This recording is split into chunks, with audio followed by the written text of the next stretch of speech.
Olá, recentemente nós fizemos aqui um vídeo falando a respeito da arte de dar estudos bíblicos e como levar pessoas à decisão. Mas uma parte do vídeo também sugeria que eu poderia, no futuro, fazer alguma coisa voltada mais especificamente à questão do apelo. Bom, chegou o momento, esse vídeo é justamente para você que quer fazer apelos e ter eficácia na hora de estudar a Bíblia. Seja bem-vindo aqui ao canal Todavia. Geralmente a gente fala de assuntos contemporâneos ligados com a fé cristã. Eu sempre digo que você, que não conhece nada aqui do canal, pode nos conhecer melhor através das nossas playlists com vários temas interessantes, inclusive para crianças. A minha filha tem gravado alguns temas voltados para crianças. E você também pode assistir os vídeos mais recentes aqui do canal. Quando a gente fala de assuntos contemporâneos, realmente há muita coisa aqui sobre internet, sobre cultos contemporâneos, sobre adventismo.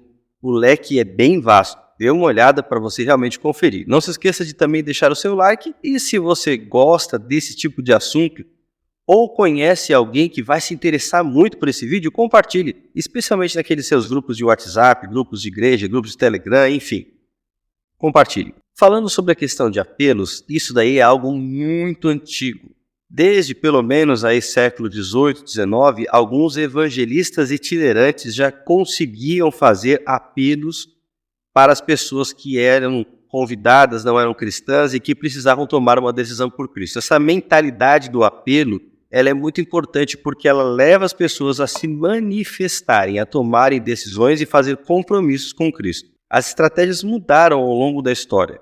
Às vezes se colocava uma cadeira para que o pecador viesse, se assentasse ali na frente, às vezes o levantar de mãos, às vezes o ir à frente, enfim, há vários tipos de apelos. Mas quando a gente fala de apelo, nem sempre o apelo envolve essa manifestação física. É comum que no evangelismo o apelo seja feito de forma gradativa. Nas primeiras noites de um evangelismo público, por exemplo, o orador ele convida as pessoas a se comprometerem, fazendo perguntas. Depois, progressivamente, ele pede para levantar as mãos, para ficar em pé no lugar onde a pessoa está e, finalmente, ir até a frente. Na história do Adventismo, nós temos o exemplo de William Miller, que também dirigia apelos aos seus ouvintes nas conferências que fazia. Agora, recentemente, existe uma certa confusão a respeito dos apelos, como se eles fossem a parte mais importante do sermão ou a parte com a qual se deva gastar mais tempo. Isso faz com que os sermões, muitas vezes, se tornem apenas um meio para se chegar ao apelo. E esse apelo é feito de forma emocional. Às vezes, até parece que o pregador tem poderes de adivinhação, porque ele começa a dizer, olha, Deus está me mostrando que aqui existe alguém, olha, Deus está me dizendo que hoje vão tomar decisão tantas pessoas. E, na verdade, tudo isso é quase que um exercício de chute. Nunca diga num auditório, Deus está me mostrando o quê? Se de fato você não for um profeta. E se Deus não estiver te mostrando de alguma maneira. É claro que há exceções, às vezes Deus pode impressionar a mente do pregador para falar diretamente a uma pessoa ou mostrar para ele alguma circunstância especial ou colocar palavras na sua boca. Mas, em geral, isso é usado de forma banalizadora, como se fosse um truque barato. E não fica legal. Eu me lembro até de um trecho de uma entrevista no antigo programa do Jô Soares, onde R.R. Soares, Jô Soares, R.R. Soares, que legal, um pastor bastante conhecido, fica constrangido quando fala a respeito dessa questão. Se realmente Deus estava falando com ele o tempo todo. Até esse ponto eu falei bastante de apelos vinculados a evangelismo público e pregação.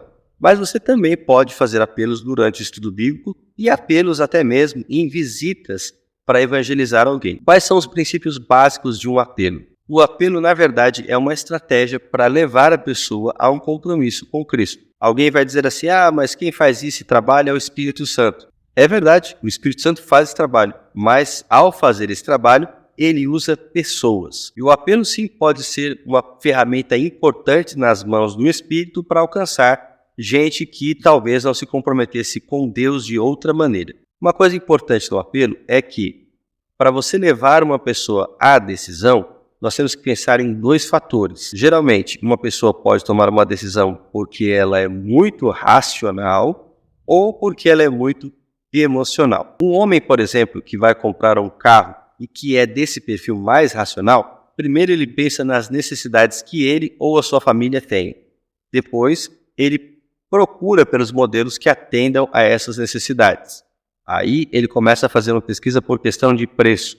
Depois ele visita diversas revendedoras, olhando os modelos, o estado deles, o que oferecem, a questão de como vai pagar, e finalmente ele toma uma decisão baseada nessas informações. Um homem de perfil emocional, ele vai no lugar e o primeiro carro que ele sente, que ele se apaixona, que vive uma paixão, ele compra. São perfis diferentes. Da mesma maneira, mulheres quando vão escolher roupa, existem mulheres mais racionais, que procuram pelo preço, pelo modelo, que pensam em diversos fatores antes de tomar uma decisão, e há mulheres emocionais que são levadas pelo ímpeto, a roupa que gostam, que experimentam e que fica bem no corpo delas, já é aquela que vai ser levada para casa. É claro que nesses exemplos que eu dei, eu estou mostrando pessoas que sejam ou 100% racionais ou 100% emocionais, e isso não existe, porque a maioria das pessoas tem uma mistura de ambos os fatores. Ninguém é 100% emocional o tempo todo, nem 100% racional o tempo todo. Por isso, até mesmo quando se pensa no marketing, existe uma questão de dar informação para atingir a razão, mas também um fator emocional que vai fazer com que a pessoa acabe se envolvendo com aquilo. No apelo não é muito diferente. O princípio básico é o mesmo, porque nós estamos lidando com pessoas, e pessoas têm esse perfil. Então é importante que você, ao fazer o apelo,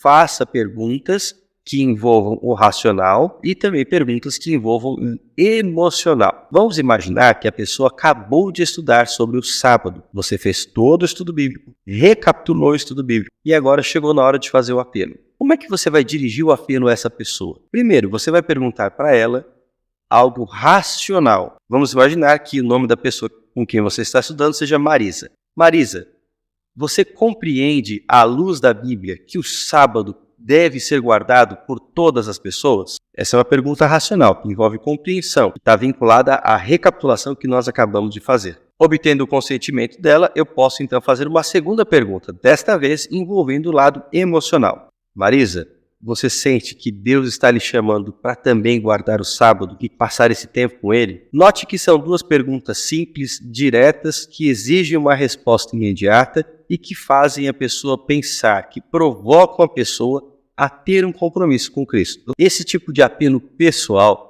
é muito mais eficiente do que um apelo de um evangelismo público, que é feito às vezes de forma assim bem geral para todas as pessoas que estão ali presentes. Ainda mais porque o estudante da Bíblia, ele está vinculado com o seu instrutor. Então você já tem uma amizade, uma afinidade com ele, já tem um relacionamento. E quando você faz esse apelo, isso o atinge num nível ainda mais pessoal. A eficiência é maior. Um erro muito comum é deixar para fazer o apelo no final da série de estudos bíblicos, já pensando no batismo da pessoa com quem você estudou. Não faça isso. O apelo deve ser feito ao final de cada tema, para que a pessoa vá se comprometendo paulatinamente com cada tema bíblico. E no final, depois de toda essa série de compromissos, ela faça o compromisso definitivo ao lado do Senhor Jesus. Agora veja, o apelo não pode ser uma mera manipulação emocional. Quando você começa a insistir muito, a colocar muita música e gente falando por cima da música, isso aí já é uma maneira de induzir a pessoa a tomar uma decisão, às vezes até sem considerar tudo o que está envolvido. A Igreja Adventista é uma igreja que estuda a palavra, que quer que as pessoas conheçam a verdade bíblica. É importante para se tornar um adventista conhecer ponto a ponto da verdade bíblica, a mensagem para esse tempo e se comprometer a vivenciá-la. Existe até um documentário polêmico, recentemente, sobre o Hillsong e como eles usavam as músicas para manipular as pessoas, para criar uma falsa atmosfera espiritual. E esse não pode ser o perfil da Igreja Adventista. Não fomos chamados para usar estratégias duvidosas ou que manchem a reputação do Evangelho do nosso Senhor Jesus Cristo. Temos que ser honestos, temos que jogar de forma aberta e usar estratégias que realmente sejam compatíveis com o Evangelho que nós pregamos. Nesse sentido, os nossos apelos só podem ser feitos depois de uma apresentação clara do Evangelho, para pessoas que estão em condições de tomar uma decisão, já compreendem a verdade da palavra de Deus. Então, o nosso primeiro esforço tem que ser em instruir e, ao mesmo tempo, criar também um relacionamento com a pessoa com a qual estamos estudando. A partir daí, nós temos autoridade para fazer apelos diretos. Quando nós estamos envolvidos com as pessoas, quando nós as servimos, quando nós as amamos, quando nós instruímos através da palavra de Deus e pelo nosso exemplo, aí temos condições de forma amorosa e espiritual dirigir a elas apelos. E você? O que você pensa de todo esse assunto? Deixa aqui nos comentários aquilo que você pensa, ou também um testemunho, de repente você tomou a sua decisão por meio de um apelo, ou talvez você tenha levado muitas outras pessoas a se decidirem por Cristo, fazendo apelos eficientes. Compartilhe aqui a sua experiência. Não se esqueça de curtir esse vídeo e também compartilhar. Fica o convite também para que você se inscreva aqui no canal. Um forte abraço, Deus abençoe você.